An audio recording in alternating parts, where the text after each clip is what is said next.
तो good evening all, welcome to Learners Academy. Good evening.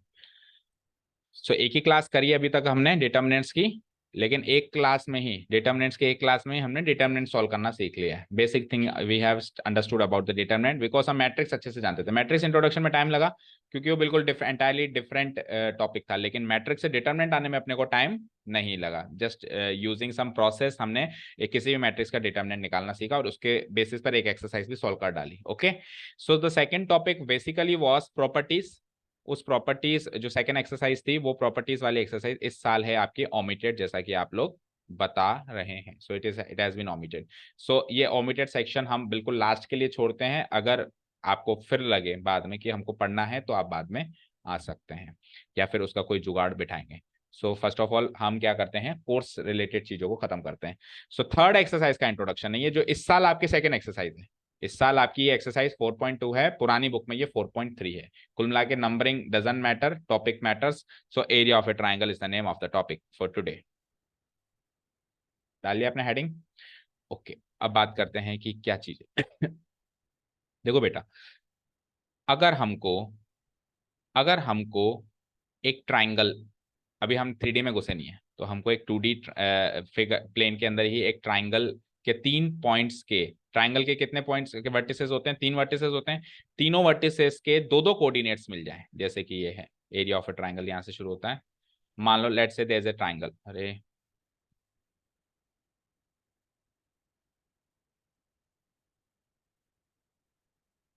अच्छा, one more thing, ये area of a triangle बीच में से अचानक से एक मतलब अलग से टॉपिक आ गया है ना। ये एरिया ऑफ ए ट्राइंगल जैसे खत्म होगा ना, तो उसके बाद फिर जो अगले टॉपिक हैं वो डिटर्मिनेंट के उस पर बेस्ड है ना। तो एक्चुअली एरिया ऑफ ट्राइंगल इधर क्यों रखा है मेरे को भी समझ नहीं, इसको आखिरी में रखना चाहिए, तो क्योंकि एंटायर डिफरेंट थिंग है ये, है ना। एक तरीके से एप्लीकेशन है ये डिटर्मिनेंट्स का एप्लीकेशन है। भाई अपन टॉपिक पढ़ते हैं, उसका यूज कहाँ होता है, तो ये यूज बता दिया कि ट्राइंगल के एरिया निकालने के लिए अपन डिटर्मिनेंट्स की मदद ले सकते हैं। ओके, उसके बाद आगे के टॉपिक्स अगेन डिटर्मिनेंट्स के बेसिक प्रॉपर्टीज पे फिर बेस, मतलब प्रॉपर्टीज नहीं कह सकते, उसके फीचर्स पर बेस्ड होंगे। ठीक है, ठीक है। So area of a triangle you can see. So अगर हमको एक ट्राइंगल गिवन है ए बी सी, जिसके तीनों वर्टिसेस के दो दो कोऑर्डिनेट्स गिवन है। तीन कोऑर्डिनेट्स की बात इसलिए नहीं कर रहा हूं क्योंकि 3D अभी तक अपन पूरी तरीके से एंटर नहीं हुए हैं। वैसे अगर तीनों कोऑर्डिनेट्स गिवन हो तो भी डिटरमिनेंट मदद करता है एरिया निकालने के लिए, पर हाल फिलहाल इस चैप्टर में, इस एक्सरसाइज में we will talk only about 2D। भाई एक ट्राइंगल 2D में हमको एक प्लेन पर गिवन है, स्पेस में गिवन नहीं है। ठीक है, सो क्या कह रहा है देखना ध्यान से। Let ABC be a triangle whose vertices are A B C. तो हम इसका एरिया निकाल सकते हैं using the functionality of determinants. अच्छा, अपन क्लास 10th में भी इसका एरिया निकाल पा रहे थे, याद हो कि 3 वर्टिसेस गिवन है तो हमको x1 y1 x2 y2 और x3 y3 अगर 3 वर्टिसेस गिवन है तो हम उसका एरिया निकाल पा रहे थे। एक फॉर्मूला लिखा था अपन ने, वो फॉर्मूला मैंने उधर कहा था कि रट लो। इस साल से तो वो फॉर्मूला, वो एक्सरसाइज भी डिलीट हो गई, मतलब पिछले साल से आप लोगों ने तो पढ़ी है शायद, है ना, वो एक्सरसाइज, वो आपके टॉपिक का हिस्सा भी था। तो उस टाइम तो क्या कहा था, फॉर्मूला रट लो। फिर साथ में ये भी बताया था कि इसका प्रूफ बाद में आएगा। तो वो फॉर्मूला एक्चुअली डिटर्मिनेंट की फंक्शनैलिटी से बना है। वो फॉर्मूला किससे बना है? डिटर्मिनेंट निकालने का जो प्रोसेस होता है ना, उस प्रोसेस से वो फॉर्मूला बना है। तो अभी अपन वो फॉर्मूला बना रहे हैं, जो अपन वहां पे रट के आए थे वो फॉर्मूला आज अपन बनाने वाले हैं। ठीक है, इज दिस क्लियर? अच्छा, अब जब हम डिटर्मिनेंट्स की बात करते हैं तो डिटर्मिनेंट्स में देखो, ये देखो, एक दो, एक दो, एक दो, टोटल मिला के ए बी सी 3 वर्टिसेस में दो दो कोऑर्डिनेट्स मिला है, तो कितने एलिमेंट्स हमारे हाथ में? 6। तो 6 एलिमेंट्स का कभी डिटर्मिनेंट हो सकता है क्या? सोचो जरा। डिटरमिनेंट हमेशा स्क्वायर मैट्रिक्स का होता है, तो स्क्वायर मैट्रिक्स ऑर्डर 1 की है तो 1 एलिमेंट, ऑर्डर 2 की है तो 4 एलिमेंट, ऑर्डर 3 की है तो 9 एलिमेंट। सो ये है 6, तो कम तो कर नहीं सकते, बढ़ा तो सकते हैं। सो इसीलिए हम इसका तीसरा कोऑर्डिनेट 1 1 1 मान लेते हैं। यानी कि अगर तीनों कोऑर्डिनेट्स गिवन है, मान लो 3D स्पेस की बात हो रही है तो कुछ मानने की जरूरत ही नहीं है, वैसे भी 3/3 की डिटर्मिनेंट बन जाएगी। लेकिन अगर 2D प्लेन पर बात कर रहा है तो हम जबरदस्ती क्या बनाएंगे, 1 1 1, क्योंकि 1 से मल्टीप्लाई करते हैं तो सेम नंबर मिलता है। ओके, तो हमको गिवन होगा x1 y1, लेकिन हम मान लेंगे x1 y1 और तीसरा कोऑर्डिनेट 1, और x2 y2 तीसरा कोऑर्डिनेट 1, x3 y3 तीसरा। अब 9 एलिमेंट्स हैं, बस इन 9 एलिमेंट्स को एक डिटर्मिनेंट में अरेंज करो और डिटरमिनेंट को सोल्व कर डालो। 3/3 का डिटरमिनेंट सोल्व करना आता है? सोल्व करोगे ना, आपको एरिया ऑफ ट्राइंगल मिलेगा। ठीक है, देखो कैसे। Let ABC be a triangle this this this, ये लिख लिया अपन ने। Now what? Now let's see. Then area of triangle ABC is given by this. देखो हाफ तो लगेगा ही लगेगा, ठीक है ना। अब ये जो बाहर वाला जो ये रेड मार्क है, मतलब बाहर वाले जो ये बार्स हैं, रेड बार्स, ये क्या हैं? ये दर्शाते हैं मॉडुलस को, क्योंकि area can not be negative. Area can not be, मैं इसको चेंज कर देता हूँ, रुको एक मिनट, चेंज करने देगा, पता नहीं देगा, नहीं करने दे रहा, हाँ करने दे रहा है, 1 सेकेंड, तो कलर चेंज कर देता हूँ ताकि आपको ये डिस्टिंग्विश हो जाए, है ना। तो ये बाहर वाले जो ब्लू मार्क्स हैं, ब्लू बार्स हैं, ये तो मॉडुलस दर्शा रहे हैं, और जो ये अंदर वाले रेड बार्स हैं, ये डिटर्मिनेंट दर्शा रहे हैं। डिटर्मिनेंट को भी हम ऐसे ही शो करते हैं ना। तो पहले तो अपन डिटर्मिनेंट निकालेंगे, पर डिटर्मिनेंट तो कोई भी रियल नंबर और कॉम्प्लेक्स नंबर आ सकता है ना। तो कॉम्प्लेक्स तो खैर नहीं आएगा, क्योंकि वो कोऑर्डिनेट्स ऐसे ही दिए हुए होंगे कि हमारे कॉम्प्लेक्स ना आए, पर रियल नंबर नेगेटिव भी हो सकता है ना। तो इन केस इस डिटर्मिनेंट की वैल्यू, इस डेल्टा की वैल्यू अगर नेगेटिव आ जाए, तो आपको मॉडुलस लगा के उसको पॉजिटिव भी कर देना है।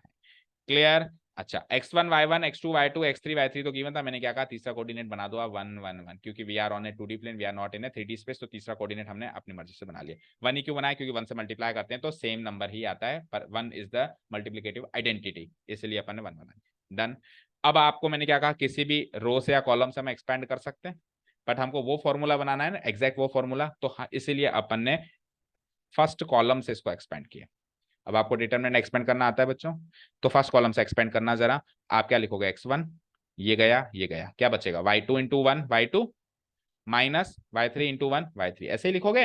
Okay, then you will take the second element, और ये पॉजिटिव था तो ये नेगेटिव, देखो चेक करो, ये पॉजिटिव लिया तो ये नेगेटिव, क्योंकि ये 1 1 है, तो 1 1 यानी कि इवन, और वो क्या है 2 1 है, 2 1 यानी कि ऑड, और वैसे ही पॉजिटिव नेगेटिव पॉजिटिव अल्टरनेट चलता ही है। तो इसको ले लिया मैंने माइनस x2, x2 के हिसाब से ये गया ये गया, क्या बचा, y1 बन जा y1 एंड y3 बन जा y3। देन लास्ट एलिमेंट इस कॉलम का है x3, तो x3 के साथ ये गया ये गया, y1 बन जा y1 एंड y2 बन जा y2। तो ये इस डिटरमिनेंट की वैल्यू हो गई क्या। अब आप थोड़ा सा अगर ध्यान दो, तो आप रिकॉल कर पा रहे हो अगर क्लास 10th के कॉन्सेप्ट्स को, तो तीनों जगह प्लस था, इधर भी प्लस था, इधर भी प्लस था, इधर भी प्लस था, लेकिन हमारे डिटरमिनेंट में तो माइनस है। तो आप याद फिर ये भी करो कि अगर इधर प्लस था ना, तो अंदर y1 माइनस y3 नहीं था, अंदर y3 माइनस y1 था। अभी मैं वो वाला फॉर्मूला भी आपको बता देता हूँ ना। तो अब सपोज करो इसमें से अगर मैं माइनस साइन कॉमन ले लूँ, y1 माइनस y3 में से अगर मैं माइनस साइन कॉमन ले लूँ, तो ये क्या बन जाएगा, y3 माइनस, और माइनस साइन बाहर कॉमन होकर प्लस हो जाएगा। अब आपका फॉर्मूला कुछ ऐसा था, याद करो, मैंने आपको 10th में तो रटाफिकेशन के पर्पज से सिखाया था ना, तो मैंने ऐसे सिखाया था, पहले तो ले लो आप x कोऑर्डिनेट्स बाहर, अब आप y कोऑर्डिनेट्स लोगे अंदर, और बीच में लगाओगे प्लस प्लस साइन। अब y कोऑर्डिनेट्स कैसे लेने हैं, 1 है ना तो 1 2 3, 2 है ना तो 2 3 1, 3 है ना तो 3 1 2, तो 1 है तो क्या आएगा अंदर, y2 माइनस y3, 1 2 3, सीक्वेंस नहीं तोड़ोगे, 1 2 3, अब 2 के बाद 3 आता है तो y3, और 3 के बाद वापस 1 आता है 1, और फिर x3 के बाद डायरेक्ट 1 आएगा, सो y1 माइनस y2। अब ये फॉर्मूला मैंने सिखाया था, फिर मैंने कहा था मॉडुलस लेना इसका और बाहर हाफ लगाना, और अभी डिटर्मिनेंट्स के तरीके से हमने इसको डेवलप किया, तो चेक करो कुछ डिफरेंस है क्या, चेक करो, देखो दिख रहा है 1/2 x1 y2 माइनस y3 लिखा है। अभी इसमें से y1 माइनस y3 में से माइनस साइन कॉमन लेंगे नीचे वाली स्टेप में, तो ये तो हो जाएगा प्लस, और क्या बच जाएगा, y3 माइनस y1, बाकी ये पूरा मैच हो, मतलब ये दो कंपोनेंट्स तो मैच होते हैं, तीसरे कंपोनेंट को मैच करने के लिए हम माइनस साइन को कॉमन ले लेते हैं। समझ आया क्या, समझ आया बच्चों। So this is the area of triangle, एक फॉर्मूला है ये, बस पूरी एक्सरसाइज सॉल्व कर देगा। ठीक है, अब क्योंकि हम अभी डिटरमिनेंट पढ़ रहे हैं, तो फिर हम वो काम भी नहीं करते हैं, क्या, माइनस साइन को कॉमन लेने वाला। उस क्लास 10th में हमने डिटरमिनेंट नहीं पढ़ रहे थे, हमको तो एक फॉर्मूला चाहिए था जो आसानी से याद हो जाए। तो अगर उस जगह ये फॉर्मूला याद करते तो फिर कंफ्यूजन होता है कि सर इधर माइनस इधर प्लस इधर माइनस, तो उसको याद कराने के पर्पज से एक सीक्वेंस बना दिया गया था, इसलिए वो माइनस साइन कॉमन लेके इसको प्लस कर दिया गया था। लेकिन आज की तारीख में हम डिटरमिनेंट जानते हैं ना, तो हमको वो सब कुछ करने की जरूरत नहीं है। अब अपन इसको डिटरमिनेंट के नजरिए से इस फॉर्मूले को पढ़ेंगे, और डिटरमिनेंट ये कहता है कि प्लस माइनस प्लस, या फिर माइनस प्लस माइनस ऐसे कहता है, तो अपन उसी नजरिए से इसको पढ़ेंगे। तो यही हमारा फाइनल फॉर्मूला हो जाएगा एरिया ऑफ ट्राइंगल निकालने का। डन। अब सुनो ध्यान से, देखो बेटा, ये मॉडुलस के अंदर जो चीज आएगी, अगर वो पॉजिटिव आएगी तो पॉजिटिव ही बाहर जाएगी, लेकिन अगर वो नेगेटिव होगी तो भी पॉजिटिव बाहर जाएगी। मुद्दा यह है कि एरिया निकालना हो तो सरल है, निकाल के और साइन को हम पॉजिटिव कर देंगे इन केस अगर नेगेटिव है अंदर। अच्छा, नेगेटिव आता क्यों है वो भी सुनो। सर एरिया तो नेगेटिव आना ही नहीं चाहिए ना, बिकॉज जब अपन कोऑर्डिनेट प्लेन पे काम कर रहे हैं, तो देखो छोटा छोटा सा हिंट ले लो, ज्यादा डिटेल में नहीं जाएंगे। मान लो ये कोऑर्डिनेट प्लेन, ठीक है। अब मैंने अगर यहाँ पे एक ट्राइंगल बनाया लाइक दिस, तो इसके ये कोऑर्डिनेट्स, इसका Y coordinate zero, Y coordinate zero, इसके दोनों कोऑर्डिनेट्स पॉजिटिव आएंगे। अब मैंने ऐसा का ऐसा ट्राइंगल नीचे बनाया, बिल्कुल एक्जैक्टली कॉन्ग्रुएंट ट्राइंगल बनाया, बिल्कुल साइज शेप एंड साइज में सेम ऐसे मान लो। तो उसका जो ये वाला पॉइंट है, ये मान लो सी था, ये ए था, ये बी था, उसका ये वाला पॉइंट है, उसके तो कोऑर्डिनेट्स नेगेटिव आ गए ना, उसके तो पॉजिटिव थे, इसके तो नेगेटिव थे। तो कैलकुलेशन बेसिस पे तो वो आंसर नेगेटिव आएगा ना, क्योंकि मैथ्स पढ़ रहे हैं हम, मैथ्स में अगर 2 को अगर मैं माइनस लगाऊं तो वो आज की तारीख में -2 है ना। तो ऊपर जो मान लो +3 था उसका वाई कोऑर्डिनेट, तो आज -3 है, तो ऑब्वियसली जो काम मैं 3 के साथ कर रहा था और आज वो काम मैं -3 के साथ करूंगा तो आंसर नेगेटिव तो आएगा। तो मैथमेटिकली वो नेगेटिव आता है, बट क्योंकि इसके अंदर का एरिया तो पॉजिटिव है, तो इसीलिए उस नेगेटिविटी को अपन मॉडुलस लगा देते। नेगेटिव आता इसलिए है क्योंकि कोऑर्डिनेट ज्योमेट्री में नेगेटिव नंबर्स भी होते हैं, तो अगर किसी प्रोसेस में नेगेटिव नंबर्स है मौजूद तो उसका आंसर नेगेटिव आ सकता है, इसीलिए नेगेटिव आता है। बट हम उसको इग्नोर कर देते हैं, यानी कि आप एक चीज समझ गए कि एक्स एक्सिस से ऊपर ऊपर जो ट्राइंगल होता है ना, उसका एरिया हमेशा पॉजिटिव आता है, और एक्स एक्सिस से नीचे लटकता है वो जो ट्राइंगल होता है ना, वो उसका आंसर नेगेटिव आता है हमेशा, लेकिन हम क्या कर देते हैं, उसको पॉजिटिव कर देते हैं। ठीक है ना, क्लियर है? ओके। अब बात करते हैं, जो मैं बात कह रहा था बीच में काट दी, ये समझाने लग गया फिर मैं, कि मैथ्स की शुरू से रीत रही है, एक प्रथा रही है कि पहले सीधा सिखाएगा और फिर उल्टे पे आ जाएगा, है ना। तो एरिया निकालने के लिए कहे तो ये फॉर्मूला है, एरिया दे दे, दे दे और इन 1 2 3 4 5 6 एलिमेंट्स में से कोई एक एलिमेंट मिसिंग कर दे, ऐसा कर सकता है ना वो। x1 x2 y1 y2 and x1 x2 y1 y2, और नहीं, x1 x2 x3 y1 y2 y3 like this, है ना। x1 y1 x2 y2 and x3 y3 like this. इन 6 में से कोई 5 देकर एक तो मिसिंग कर दे और साथ में एरिया दे दे, तो मिसिंग कंपोनेंट जब अपन निकालेंगे तब हम क्या करेंगे, तो तब हम क्या करेंगे, देखो जब एरिया निकलवा रहा है, जब एरिया निकलवा रहा है तब तो उसको अपने को जानबूझ के पॉजिटिव करना है अगर नेगेटिव आ जाता है, लेकिन जब एरिया दिया हुआ है तो उस एरिया की अपने को 2 वैल्यूज माननी है, एक बार पॉजिटिव माननी है और एक बार नेगेटिव। क्योंकि मॉडुलस के अंदर से मान लो उसका आंसर एरिया दे दिया 100, तो 2 पॉसिबिलिटीज है कि सर मॉडुलस के अंदर 100 ही आया था और लिखा भी 100 है, लेकिन पॉसिबिलिटी तो ये भी है ना कि मॉडुलस के अंदर -100 आया था, हमने तो 100 लिखा, एरिया जो वो बता रहा है तो 100 ही बताएगा ना, लेकिन हो सकता है ना कि जब वो सॉल्व कर रहा था तो अंदर -100 आया था, आया था। क्लियर है? तो एरिया जब गिवन होता है तो हम 2 केसेस लेके चलते हैं, एरिया जब पूछता है तो हम एक ही केस से चलते हैं, समझ गए? Okay. In case area of a triangle is a negative value, then we consider only the numeric value ignoring the minus sign. Very easy, modulus लगा हुआ है ही सही। नोट नंबर 1 ये हो गया। Note number 2, and in any case area is given with the help of which we are required to find some missing value from the coordinates of the vertices of the triangle। समझे?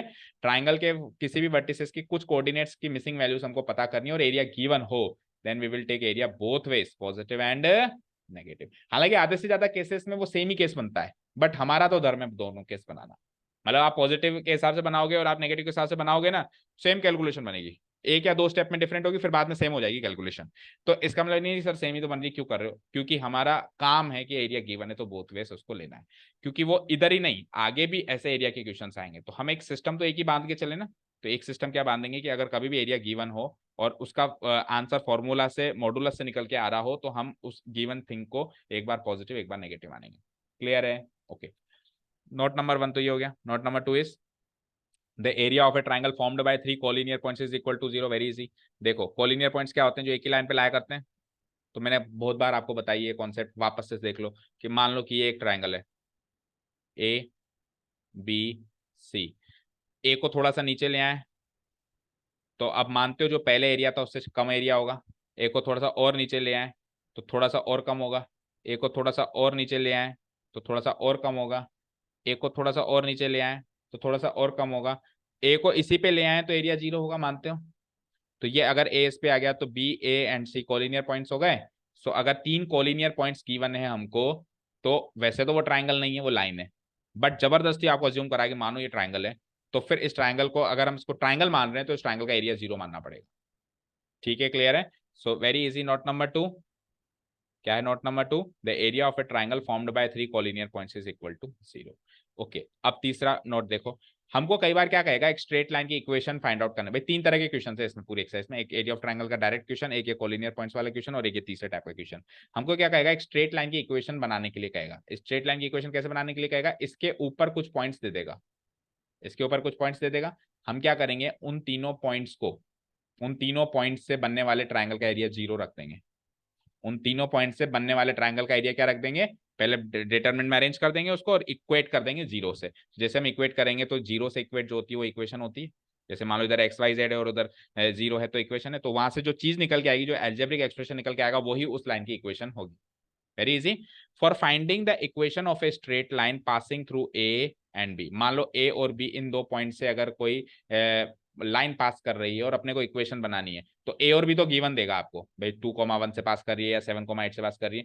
तीसरा, तीन point चाहिए ना area of triangle के लिए, तीसरा point x Y हम आगे होके मान लेंगे, ठीक है, क्योंकि इक्वेशन एक्स और वाई में चाहिए, वो दोनों तो न्यूमेरिक है, तो एक पॉइंट एक्स और वाई में भी तो चाहिए, तो तीसरा पी पॉइंट हम मान लेंगे एक्स और वाई उस पर लाए कर रहा है। तो अब ए बी और पी तीन पॉइंट्स हो गए। इससे जैसे ही अब ये तीनों पॉइंट्स कोलिनियर भी हो गए, तो area of triangle A B P 0 हो जाएगा। ए बी और पी से बनने वाले ट्राइंगल का एरिया क्या हो जाएगा, 0 हो जाएगा। तो फिर उसके बाद हम उसको डिटरमिनेंट में अरेंज कर देंगे। तो डिटरमिनेंट में अरेंज करेंगे तो ये दोनों तो न्यूमेरिक वैल्यूज गिवन है और ये एक्स और वाई मैंने मानी थी, और तीसरा पॉइंट तो तीनों का 1 लेना ही होता है, इसको इक्वेट करेंगे 0 से। तो यहां से जो चीज निकल के आएगी that will be the equation of the given line. Okay that's it, खत्म। आ जाओ एक्सरसाइज में। ठीक है, next topic minus and cofactors, चौथी एक्सरसाइज का टॉपिक शुरू करें।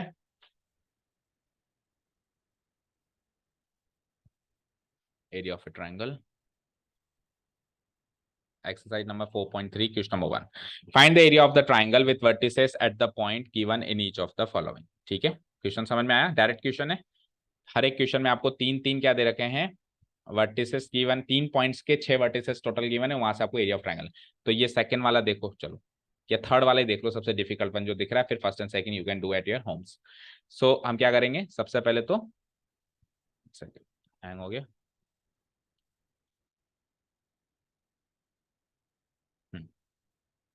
बंद करके चलो।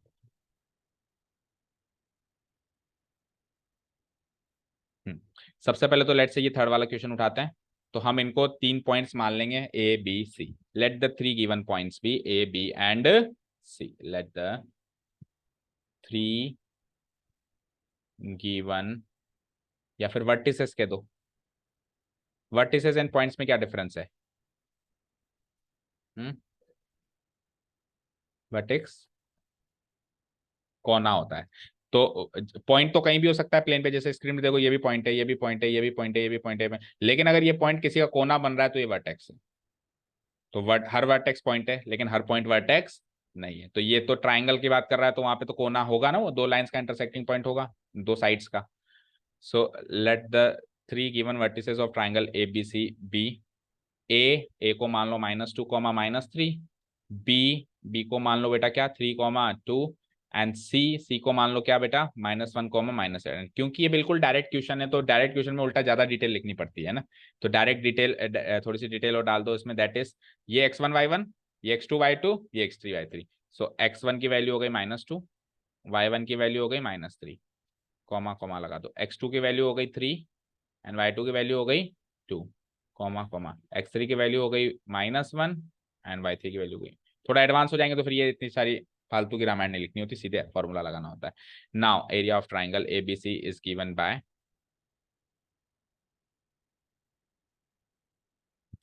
Triangle A B C is given by the formula, formula is, denote कैसे कराते हैं, एरिया ट्राइंगल एबीसी ऐसे ही लिखते हैं, हाफ तो लगेगा ही लगेगा, और बेस इंटू हाइट की जगह वो लगेगा, तो दो बार बार्स लगाओगे आप, है ना, एक बार तो थोड़ा बड़ा बार लगाना और एक बार फिर छोटा, है ना।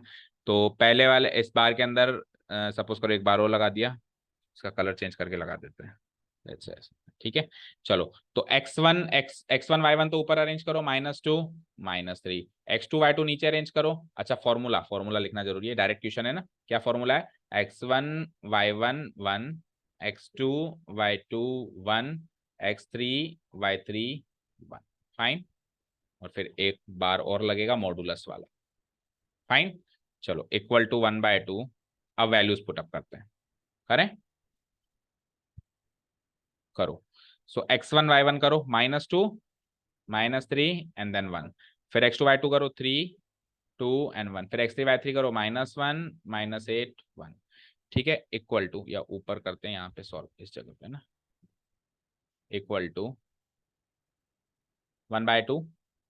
ठीक है, ये मॉडुलस वाला बार है, और अब अंदर का तो वैसे भी सॉल्व कर ही देंगे, तो सेकंड बार की जरूरत नहीं पड़ेगी, तो ऐसे वाला छोटा सा लगा दो। सो किसी भी रो या कॉलम से अपन उठा सकते हैं इसको। बोलो किससे उठाना चाहोगे आप? अब जब अपन फॉर्मूला बना रहे थे तो अपन ने कॉलम 1 से उठाया था। तो देखो दो तरीके हैं, या तो स्क्रीन पे देखो, या तो इससे फॉर्मूला बना लो पहले, और फॉर्मूला बनाओगे तो आप फिर कॉलम 1 से उठाओगे, ठीक है ना। और या फिर अगर आपने फॉर्मूला नहीं बनाया, आपने वैल्यू डाल दी इसकी, तो अब वैल्यू डालने के बाद तो किसी भी रो से किसी भी कॉलम से एक्सपेंड कर लो, क्योंकि अब तो वहां कोई फॉर्मूला XYZ बचा ही नहीं, ठीक है ना। तो अब अपने वैल्यूज पुटअप कर लिए, तो you can use any row और एनी कॉलम। बताओ कौन सा लें? रो 1, ओके। सो रो 1 में पहले मुलाकात हुई किससे? -2 से, और -2 का साइन चेंज मत करना, है ना। 1 1 है ना, ये तो इवन है, मतलब इंटू 1 होगा तो -2 इंटू 1 -2 ही होगा, इसका साइन चेंज नहीं होगा। अंदर चलते हैं, ये गया 2 1 जा 2, एंड देन माइनस, और -8 1 जा -8, तो 2 माइनस -8 हो जाएगा। ठीक है, अब अगले वाले का साइन चेंज होगा, तो -3 का वो क्या हो जाएगा? +3। ठीक है, ये गया, तो 3 1 जा 3, 3 1 जा 3, माइनस -1 1 जा -1 1 जा -1, तो अगेन ये -1, बस प्लस माइनस साइन की गलती होती है। और फिर 1 का साइन चेंज नहीं होगा तो +1। देखो उसका साइन चेंज नहीं हुआ, इसका हो गया, इसका अगेन नहीं हुआ, तो आप ऐसे मानो साइन चेंज हो रहा है नहीं हो रहा है, हो रहा है नहीं हो रहा है, ठीक है, क्लियर। ठीक है, तो 1, तो ये गया, क्या बनेगा? 3 इंटू -8, यानी कि माइनस का 24, देन -2, और एक बार मॉडुलस वाला जो होगा उससे खत्म कर दो, इक्वल टू हाफ मॉडुलस वाला बार। अब सॉल्व करो, तो 2 -8 -2 इंटू क्या हो जाएगा? +10, then +3 multiplied by 3 minus -1 4, then +1 multiplied by -24 -2 क्या होगा? -22। फाइन, बार क्लोज। 1/2 आ जाओगे, -20, 3 4 जा 12, एंड -22। अब कई बच्चे यहाँ पे क्या गलती करते हैं, सर मॉडुलस के अंदर तो हर चीज पॉजिटिव होती है, चलो इन दोनों को कर देते हैं पॉजिटिव। सॉल्व करने के बाद, पहले नहीं, सॉल्व करने के बाद जो फाइनल आंसर मिले ना उसको पॉजिटिव करना है। ऐसा नहीं कि पहले ही हर जो नेगेटिव दिखते ही पॉजिटिव कर देना, ऐसा नहीं है, ओके ना। ठीक है, क्योंकि सॉल्व होने के बाद हो सकता था वो ऑलरेडी वैसे ही पॉजिटिव आ जाती, है ना, तो पहले वेट करना है। सो इस बार खैर नहीं आएगी, पर अपने को ऐसा रिस्क नहीं लेना है। -20 एंड -22 कितना होगा? -42, और -42 में से 12 गया तो -30। अब -30 जब बाहर आएगा तो it becomes 30, so answer is 15, 15 square units. Check करो आंसर।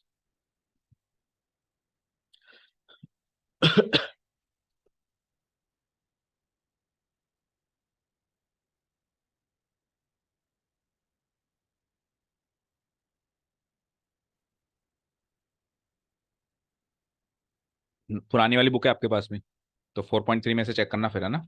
15 कहाँ?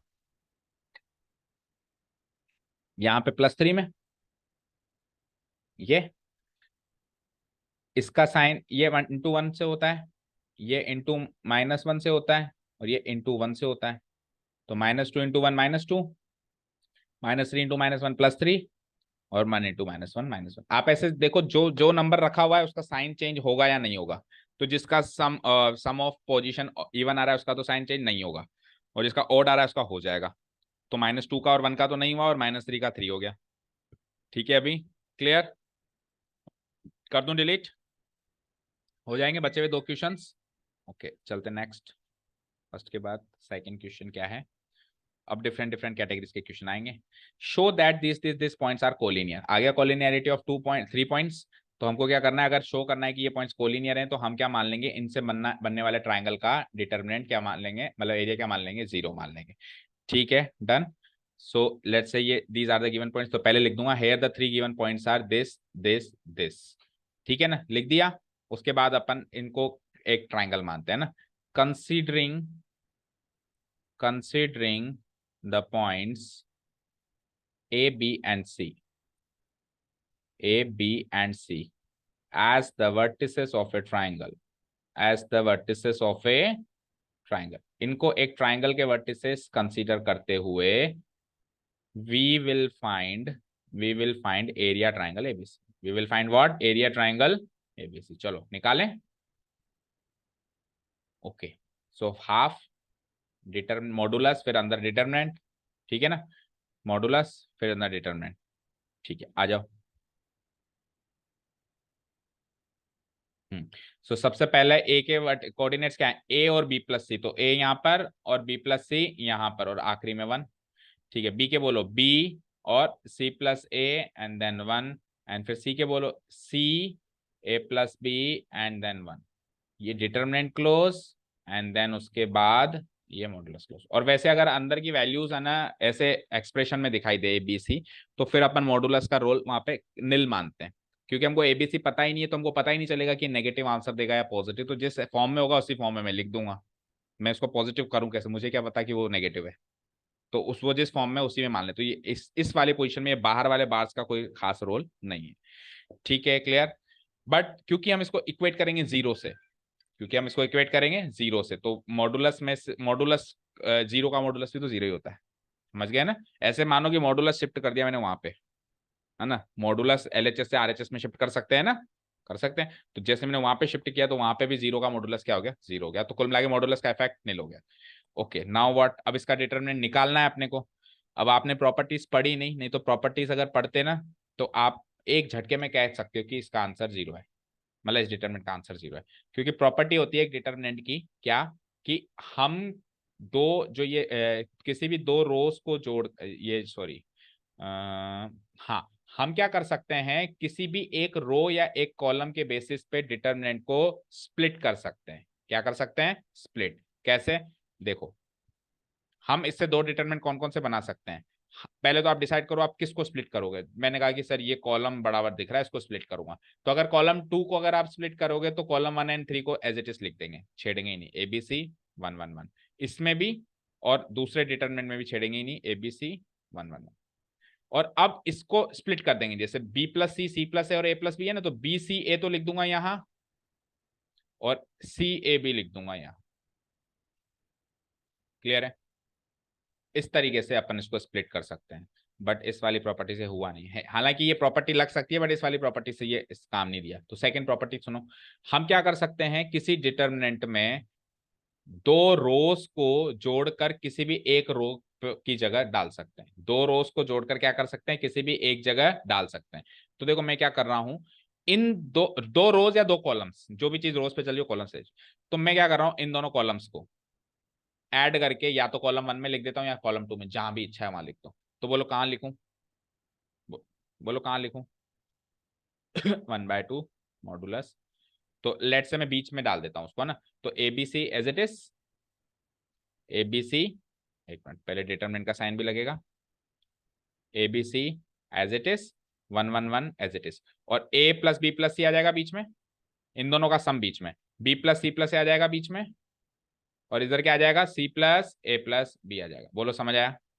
ठीक है, यहाँ पे जो हमने ऑपरेशन लगाया वो ऑपरेशन क्या था, column 2 changes to column 1 plus column 2।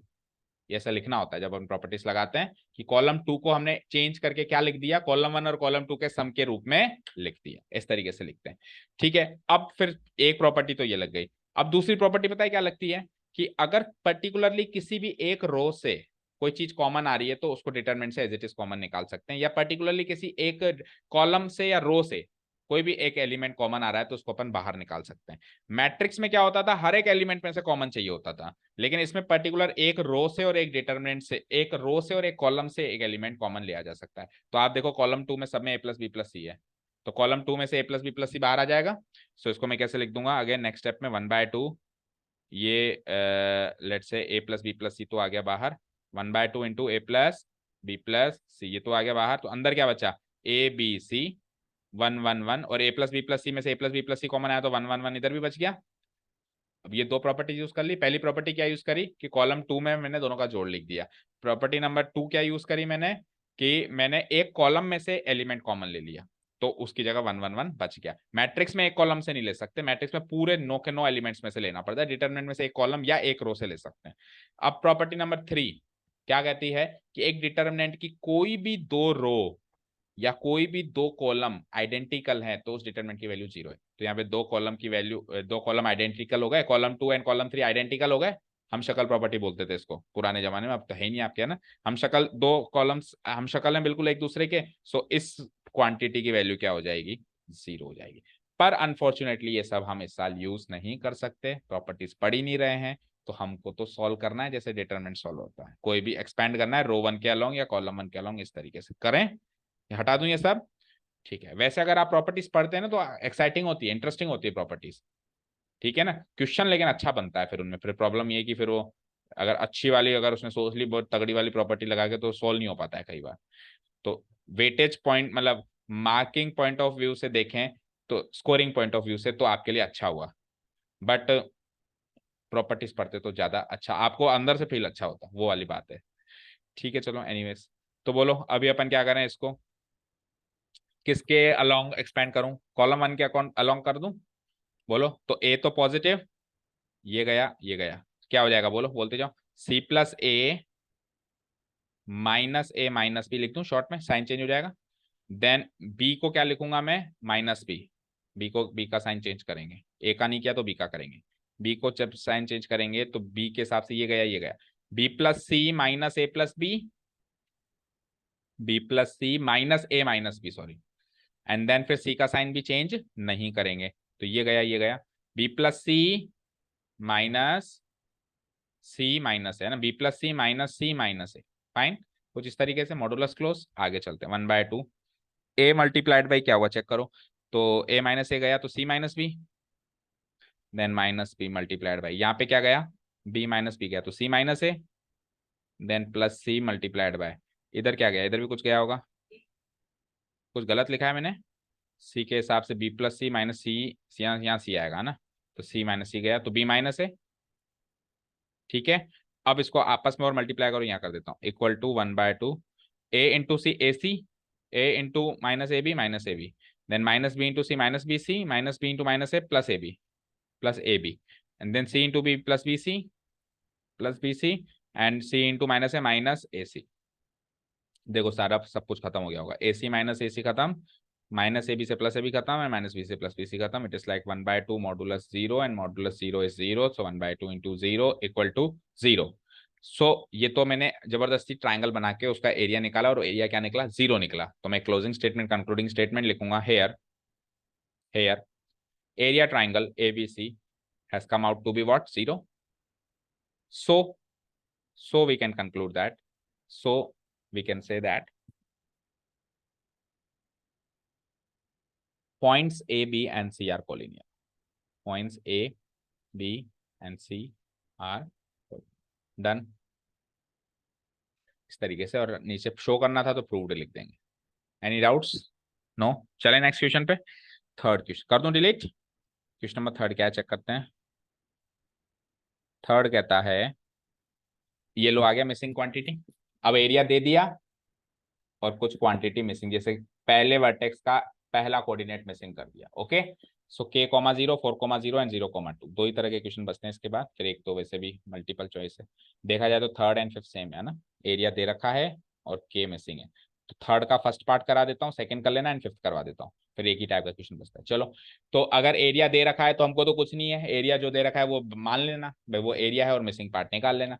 सो मुझे अगर ये 3 वर्टिसेस दे रखे हैं, तो वही same to same, here the 3 vertices of triangle ABC are given as A, ये हो गया, बी ये हो गया, सी ये हो गया। अब इसका निकालते हैं हम एरिया, क्यों एरिया क्यों निकाल रहे हो, क्योंकि एरिया गिवन है, एरिया गिवन है तो एरिया निकालेंगे और उसके दिए हुए एरिया से इक्वेट कर देंगे, ओके। चलो let's find out the area now, area triangle ABC, ये तो था ए, ये था बी, ये था C, now area triangle ABC, formula लिख ही देना, मैं डायरेक्ट कर रहा हूँ, क्या होता है, हाफ इंटू, बोलो, half into modulus of k0 है तो k01, देन क्या है 40, तो 401, एंड देन क्या है 02, तो 021। एनी डाउट्स, ठीक है सर, करूं solve, it is like 1/2 modulus of, करो तो किसके अलोंग करूं, कॉलम 2 के अलोंग कर दो, क्योंकि दो जीरोस मैक्सिमम जीरोस बताया था ना मैंने, तो कॉलम 2 के अलोंग कर दो, तो 2 को उठाना पड़ेगा और 2 का साइन चेंज होगा, आपको याद है इस टाइप के जो एलिमेंट्स होते हैं उनका साइन चेंज होता है, और जो इस टाइप के क्रॉस में जाते हैं उनका साइन चेंज नहीं होता। सिंपल साइन है ना। तो ऐसे मान लो जो डायमंड बनाते हैं, ऐसे डायमंड बनता है, उनका साइन चेंज होगा, और जो क्रॉस बनाते हैं उनका साइन चेंज नहीं होगा, है ना। सो डायमंड वालों का साइन चेंज होगा। सो 2 का बन जाएगा -2। ओके, ये गया के बन जा के, एंड 4 बन जा 4। यही है इसका ट्राइंगल का एरिया। तो बाकी 0 0 तो लिखना ही नहीं है ना। ठीक है, इसको फर्दर सॉल्व किया तो 1/2 अंदर आओ, जो -2 इंटू के -2 के एंड +8। अब जब तक के की वैल्यू नहीं आएगी आप मॉडुलस सॉल्व कर सकते हो क्या? नहीं कर सकते ना। बोलो, जब तक के की वैल्यू नहीं आएगी आप मॉडुलस सॉल्व नहीं कर सकते। इक्वल टू, अब ये एरिया कितना गिवन है, इक्वल टू 4 लगा दो, 4 स्क्वायर यूनिट सामने डाल दो गिवन है। चलो अगला काम, पहले तो मैं 2 को उधर भेज देता हूँ, तो 1/2 उधर जाएगा तो इधर क्या बचेगा, implies modulus -2k + 8 equal to 4 2 z। अब मॉडुलस में से जब चीज निकलेगी तो एक बार प्लस में निकलेगी और एक बार माइनस में निकलेगी। तो देखो दो ऑप्शन है इसके बाद, या तो इस क्वांटिटी को एक बार प्लस में एक बार माइनस में लो, या फिर 8 को एक बार प्लस या माइनस में। एक ही बात है भाई, मॉडुलस में उधर ले गया एक तरीके से, तो मॉडुलस उधर ले गया तो उधर प्लस माइनस का इफेक्ट आ रहा है, इधर नहीं, कैसे भी कर सकते हो। सो 8 को ले लूं फिर मैं प्लस और माइनस, बात एक ही आई है ना। सो मैं यहाँ से दो केसेस बना रहा हूँ, दोनों से आंसर हालांकि सेम ही आएगा, पर हमको बनाने दो केस। तो कैसे लिखूंगा, या तो -2k + 8 की वैल्यू 8 है, और या फिर -2k + 8 की वैल्यू -8 है। डन।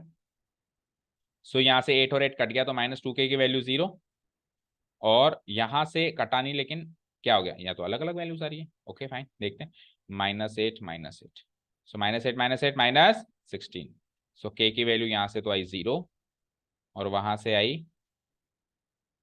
-16 को -2 से डिवाइड करेंगे 8। सो दो वैल्यूज आ रही है भैया के की, चेक करो। Hence the values of K are, दो वैल्यूज आ रही है, the required values of K are. तो अब तो प्रूव हो गया कि एरिया जब भी आएगा दो बार लेंगे, है ना। Here the required values of K are. पहले थोड़ा डाउटफुल लग रहा था कि सेम आंसर आएगा यार, पर वाकई में अगर दो आंसर अलग अलग आएंगे तो दोनों को अपने को शो करना पड़ेगा। अब सपोज करो मैं 80 मान लेता तो एक ही आंसर लाता तो मेरा गलत हो जाए। ओके, आर 0 और 8 कैसे लिखेंगे, या तो 0 एंड मत लगा देना, एंड का मतलब होता है दोनों, तो दोनों नहीं है, या तो ये है या ये है। ठीक है, 0 और 8 डन। इसका सेकंड पार्ट हो जाएगा, इसका मल्टीपल चॉइस देख लो। सेकंड पार्ट आप होमवर्क मार्क कर लेना, मल्टीपल चॉइस आप थोड़ा सा क्विकली कर देते हैं। सो 2 -6 है, 2 -6 1, देन आगे बोलो 5 4 1, देन आगे बोलो के 4 1। एंड बेसिकली आपको क्या करना है, इसमें से इसका एरिया जो है 1/2 को लेट से उधर ले गया मैं, तो 35 इधर, तो 35 इंटू 270 लिख दूं, 1/2 को उधर ले गया मैं। Okay done. अब बताओ किसके अलॉन्ग एक्सपेंड करना चाहोगे, एज यू विश, बोलो किससे, रो 1। Okay fine. सो 2 लिखा मैंने सबसे पहले, मॉडुलस तो लगा रहेगा ही रहेगा, 2 का साइन चेंज नहीं होगा, ये गया 4 बन जा 4, -4 बन जा 4।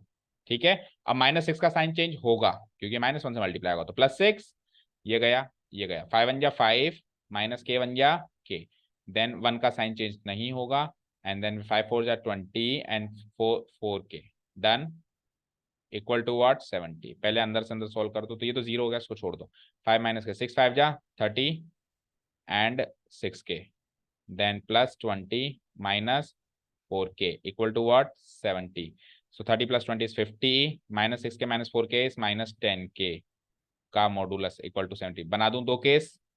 सो दो केस क्या क्या बनते हैं यहाँ से, दो केस बनते हैं, या तो 50 - 10k की वैल्यू +70 ले लो, और लगा लो 50 - 10k की वैल्यू -70 ले लो। फाइन।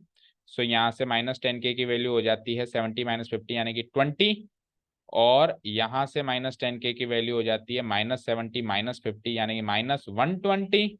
सो k की वैल्यू इस वाले केस से आ जाती है, ऊपर लिख देता हूँ, यहाँ से k की वैल्यू आ जाती है 20 डिवाइड बाई -10 -2, और यहाँ से आ जाती है k की वैल्यू 0 से 0 गया +12, माइनस से माइनस भी कट गया ना। सो के की वैल्यूज है या तो -2 या फिर 12, ऑप्शन नंबर डी। तो सेम ही क्वेश्चन था, ये तो 12 और -2 जबरदस्ती एक्सरसाइज बड़ी करने का एक तरीका था। इस मतलब ये मल्टीपल चॉइस वाला ज्यादा लेंदी लगा उल्टा, उससे भी, उसमें तो 2 0 दे रखे हैं उल्टा, तो एमसीक्यू ज्यादा लेंदी दे रखा है और उसको थोड़ा छोटा करा। एनीवेज चलो,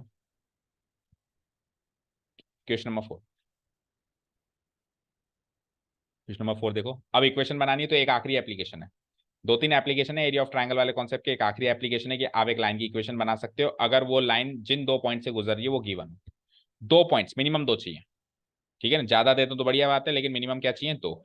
सो दो पॉइंट्स जो गिवन है 1,2 3,6 यूजिंग डिटरमिनेंट्स आपको ये काम करना है। तो मैं क्या लिखूंगा सबसे पहले, the given line let the given line passes through the given points। उनको मैं ए और बी मान लूं। गिवन पॉइंट्स ए तो ले लो ये वाला, और बी ले लो ये वाला, 1,2 एंड बी 3, ये तो है गिवन, ये तो एक तरीके से गिवन है, बस हमने उनका नामकरण कर दिया। अब एक तीसरा पॉइंट पी अपने को मानना पड़ेगा, उसके कोऑर्डिनेट्स एक्स वाई मानने पड़ेंगे क्योंकि हमको इक्वेशन बनानी है। Now to find the equation of the given line, to find the equation find out करने के लिए काम किया जा रहा है ना, कि हम तीसरा पॉइंट एक्स और वाई माना जा रहा है क्योंकि इक्वेशन एक्स और वाई में चाहिए। अब ये तो न्यूमेरिक है तो एक्स और वाई का इंट्रोडक्शन तो कराना पड़ेगा ना, तो तीसरा पॉइंट मान लिया X comma Y. Now to find the equation of the given line, और हर एक लाइन की यूनिक इक्वेशन होती है, हमने 10th में सीखा है, 10th 11th में ना। To find the equation of the given line क्या करेंगे, let a third point P, let a third point P, इसके कोऑर्डिनेट्स मान लेते हैं X Y, lies on the given line, ये मान लिया हमने। अब ए और बी ऑलरेडी थे, पी मैंने मान लिया, तो ए पी और पी तीनों कॉलिनियर हो गए।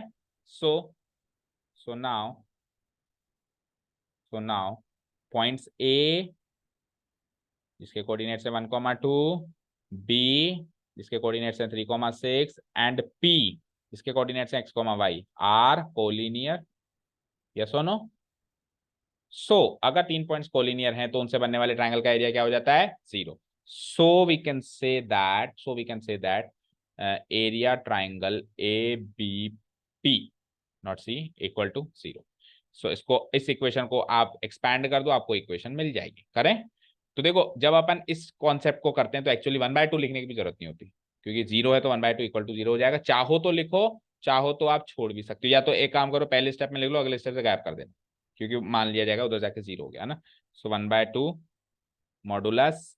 अब यहाँ पे मॉडुलस लगाने की भी जरूरत नहीं है, क्योंकि आपको एक्स और वाई में इक्वेशन चाहिए, तो एक्स और वाई की वैल्यूज कभी आएंगी नहीं, इक्वेशन बनानी है ना, इक्वेशन एक्स और वाई में बनानी है, तो एक्स और वाई की वैल्यू कभी आएंगी नहीं, तो प्लस माइनस कर, तो केवल आप सिंगल बार लगा सकते हो, है ना, डबल बार लगाने की जरूरत नहीं है। सो इसका एरिया लिख दो बस, जैसे पॉइंट ए है 1,2, सो 1,2,1, पॉइंट बी है 3,6, तो 3,6,1, पॉइंट पी है x y, so x y 1 equal to what, 0। अगले स्टेप से ये 1/2 भी उड़ा दो और किसी भी एक रो या कॉलम से इसको, अच्छा इसमें कंपलसरी रूप से आप है ना कॉलम 3 से करो, क्योंकि आपको वैसे तो आंसर सबसे आएगा, सबसे सेम ही आएगा, ऐसी बात नहीं है, बट इससे जल्दी आ जाएगा, उससे थोड़ा सा एक दो स्टेप बाद में आएगा, क्योंकि एक्स और वाई सीधे सीधे मिल जाएंगे मुझे, ठीक है ना। सो एक्स का साइन चेंज नहीं होगा, क्या, कोई बात नहीं, कोई प्रॉब्लम नहीं है। छिपकली हमसे डरती है बेटा, अभी देखो तुम उधर से चिल्लाई वो चली गई, शर्म आ गई, ओके। और छिपकली से तो बिल्कुल नहीं डरना चाहिए, क्योंकि ऐसे कहते हैं, मतलब बड़े बुजुर्ग कहते हैं कि छिपकली जिनके घर में होती है उनके घर में लक्ष्मी आती है।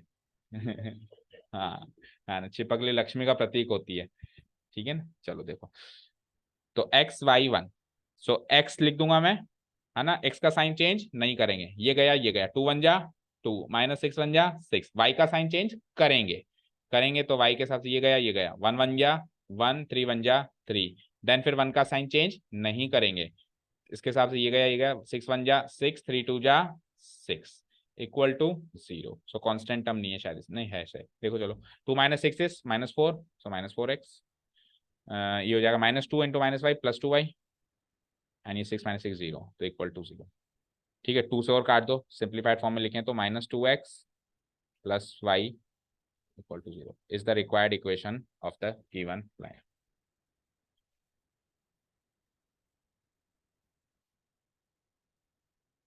एग्जैक्ट मैच है, ज्यादा से ज्यादा माइनस साइन से मल्टीप्लाई करा दें तो 2x -y हो जाएगा,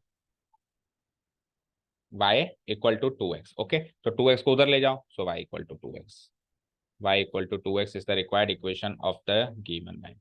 topic over, exercise over, very easy, okay, ऐसे मानो कि टॉपिक आया और गया। अब कल से जो हम पढ़ेंगे ना वापस, उसके लिए पुराने टॉपिक्स याद रखना, मतलब एक्सरसाइज 1 के टॉपिक्स याद रखना, उससे कनेक्ट होंगे वो।